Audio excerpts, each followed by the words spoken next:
Well, what is good stress? Well, if you take a piece of charcoal and put a lot of stress and pressure on it, it turns into a diamond. So that's the very first good stress that I can think of. But Rob, I've heard you talk about good stress and bad stress, almost like good cholesterol and bad cholesterol. Can Yeah. you expand further on that and explain what you mean by that?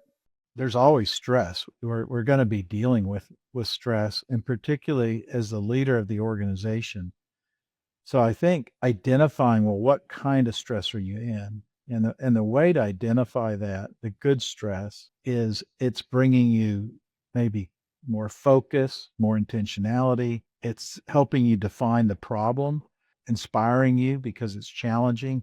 Those are signs of good stress. The bad stress are the signs that cause worry, anger, I would say, probably even uncertainty. And so, if you can define the difference of where you are, you can identify it where you are, you can shift your mindset around it. A lot of times we get into bad stress because we start believing our stories we're telling us. And so we just keep repeating that story over and over until in our mind it's become truth.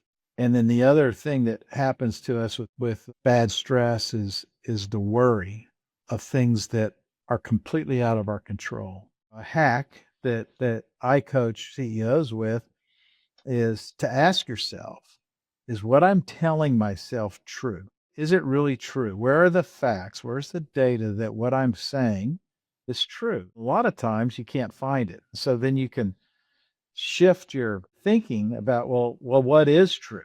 And then that then provide, it may be stressful, the truth, but at least now you can deal with it. The same thing goes with, is it in my control or not? And if it is in control, then we can do something about it. But if it's not in my control, worry does nothing. Worry does not advance action. Worry just causes more bad stress. So those are kind of two questions that I give our CEOs that we work with to ask themselves when they're dealing with something in a stressful situation. I've seen kind of the same thing in some of our clients where you have an individual who really is doing something they love and they soar, and that's good stress because they may be stressed by scheduling and where they have to get something done, but they're enjoying what they're doing. And so that's a good stress, like Rob said. And then there's other times. I had a client once in a bank where I was working as a consultant, and they had someone that they put in a position that he hated. He absolutely hated it. And he, just had stress every day. Wouldn't ask for help, wouldn't raise his hand to say, I hate this. I don't like what I'm doing. It grows and grows. And the gap between not enjoying what you're doing and not asking for help or not bringing in the leadership to say this isn't working, the more the bad stress rears its ugly head, and then they start to burn out. Yeah, you have to talk to someone. That's what you're saying. If you're the leader of the organization, a lot of times you don't have anybody to talk to. So getting that outside perspective is really helpful there. There's an old cliche that says you can't read the label from inside the bottle. And so you have to get on the outside.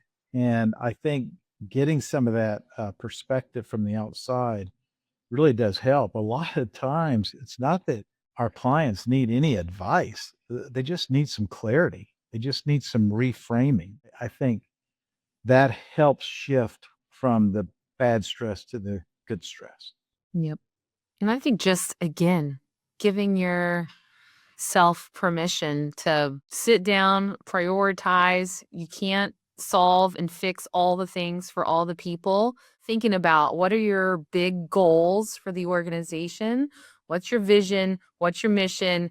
Use that to drive your priorities around what you're going to accomplish, what you're going to do, and be okay with saying, yeah, this is not a strong suit of mine. So, over the next 1 to 2 years or whatever your timeline, I want to find somebody that really gets energized by this and that can take over this portion of the piece where every time this comes across my desk, I just go, ugh, I don't want to. Making a plan. Sometimes it's just a plan. A plan can be a really great way to feel better. or sometimes, Brandy, it's avoidance. Yeah. When we think back and we look at some of our own experiences as well as our clients' experiences, they'll stew on a decision for months. Sure. And You know what you need to do. yeah, a lot of times it's not having the courage to have that difficult conversation with your family member or with that employee. You keep putting it off and keep putting it off. Right. But you know that needs to be done in order to have the breakthrough. Gosh, then you do it and you feel so much better. Yeah, you really do. It relieves that stress. And the uncertainty, it takes away the uncertainty.